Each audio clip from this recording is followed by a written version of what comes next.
Hi, I'm Jay Monte with True Fan Boxing. I'm here with the editor-in-chief of Boxing Digest, Sullivan. Sean, I wanted to ask you, in this rapid world of change, and we're here in 2010, we now have Pacquiao fighting Clottey. What is your take on the fight?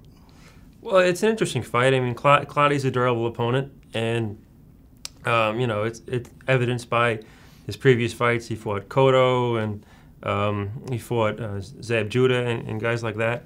And I think he's going to give Pacquiao a good test. A lot of fans are saying that Clottey's never been knocked out, and they're questioning whether he can be knocked out by Pacquiao. Can he? Of course. It might be contradictory to say that, but I could see two things. I could see him giving a tough test, or on the other hand, Pacquiao has been on a surge lately, and he could knock him out in 2 rounds. Right. Do you see an upset at all? Possible?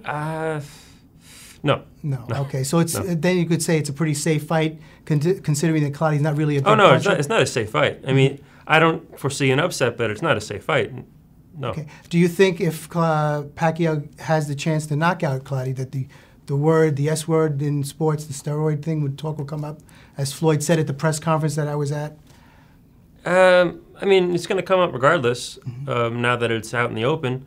But I mean, Clottey himself said he doesn't believe Pacquiao was on him. So if the opponent is not going to bring it up, then why should anybody else? The question is, the fans talk about Floyd now. Floyd points to Pacquiao. They both point at each other, saying, "With this fight didn't come by because of each other." Do you see this fight materializing in the future, providing both are victorious in the next bouts? Yeah, I would think it's going to happen sometime 2010, late 2010. Because Floyd also stated that he was going to be more stern about the steroid thing and the cheating that's going on in sports. And he also not only accused Pacquiao, he included other fighters in that. So I guess he has a mission, and his mission is to clean up the sport. Do you think he will, and would this affect the fight? No, I mean, one fighter is not going to clean up the sport. And what his motivations or intentions are with bringing this whole thing up, I don't really know. But I think that fight is too lucrative for both of them for it not to happen. I think both camps are going to realize that, and I think that eventually Pacquiao will relent and take these tests. The way that, I mean, I think they're going to come to a compromise. I don't think that Pacquiao wanted to bend to Mayweather's every whim, and all his demands he was making to get that fight to happen for March. But I think they'll come to a compromise at some point. Sure. Now, we know that Pacquiao is a tough opponent, but Mayweather is fighting Mosley on May 1st, and this is not an easy task either. How do you feel what's going to happen there? That's a much better fight. I mean, in terms of competition, sure. Picking Pacquiao over Clottey is not, you don't need to be a boxing expert to say that, but picking, I mean, that's the name of that fight, Mosley versus Mayweather. The title of the fight is "Who Are You Picking?" Right. So they're anticipating that fans are going to be split, experts are going to be split as far as who they think is going to win. And technically, Mayweather is just so superior over everyone else. But at the same time, people have said he has problems with jabbers, and Mosley has a longer reach. So therefore, if he uses his jab, then who knows? So we'll see what plays out May 1st. Also, if let's say both are victorious, would Mayweather and Pacquiao be even a bigger fight down the end of the pike, or will the opportunity passed? It'll be much bigger. It'll be much bigger because Mayweather hasn't legitimately beaten a top welterweight in many years, and not only that, but he's had one fight since December of 2007. So against a former lightweight champion. Right. Well, actually, he's the current lightweight champion. He just moved up, and he didn't vacate his belt. If Mayweather beats Mosley, he can't be criticized for ducking all these different guys. So yes, it's much bigger. So this is probably the most important bout in Mayweather's career, and to keep his unbeaten record. You would agree? Against Mosley right now? Against Mosley. Absolutely. Yeah. Okay, we have some things coming up in the coming months. The action's going to be starting to heat up. What do you think about the Showtime tournament that's coming up?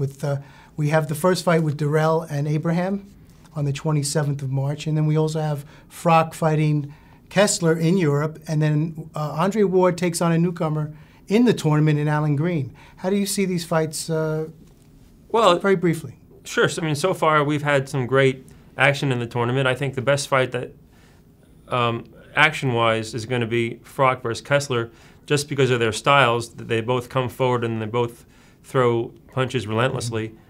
They're not. I mean, Kessler, I would have to say, was better technically, but after his last loss to Andre Ward, maybe that was an off night. He was flat. I don't know, or perhaps, he's on the downslide permanently. We'll find out against Froch, but it's a perfect fight for him because Froch stands in front of you, and Kessler stands in front of you. So it's going to be bombs away with those guys. Right. And with Andre Dirrell and Abraham's on a roll right now. I think he's going to win.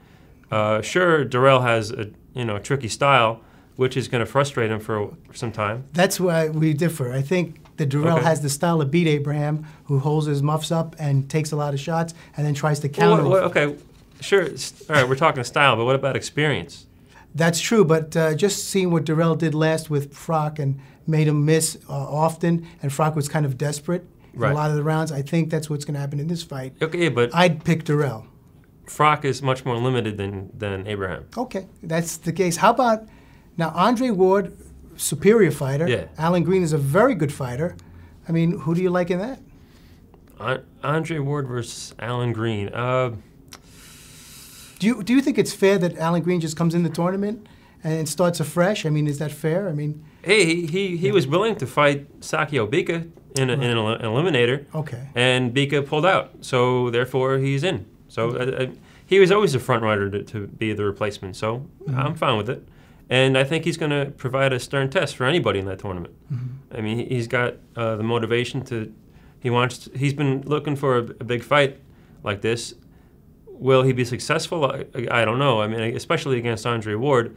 Although, ironically, he says Andre Ward is going to be his easiest opponent. That may or may not be true. We'll find out. Well, Sean, I guess that's why they fight.